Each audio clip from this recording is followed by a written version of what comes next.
لو انت من اصحاب المعاشات او في بيتك حد بيقبض معاش، الفيديو ده ليك، لان معاش شهر يوليو 2026 هيكون مختلف عن كل شهر. الصرف طبعا هيبدأ رسميا يوم الاربع 1/7/2026، وده نفس الموعد اللي هتدخل فيه الزيادة السنوية الجديدة حيز التنفيذ. لكن خد بالك، نسبة الزيادة نفسها لسه منتظرة الإعلان الرسمي بعد انتهاء الدراسات المالية. يعني أي رقم بيتقال دلوقتي لازم تتعامل معاه بحذر لحد ما القرار النهائي يطلع. وعدد المستفيدين من المعاش في مصر أكتر من 11 مليون مواطن، عشان كده الخبر ده بيهم بيوت كتير جدا.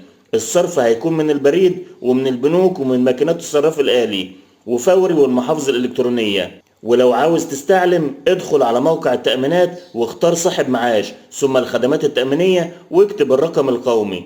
الخلاصة، راقب الإعلان الرسمي وما تنساش تعرف غيرك إن الزيادة نازلة في 1/7 والنسبة لسه هتتحدد قريب.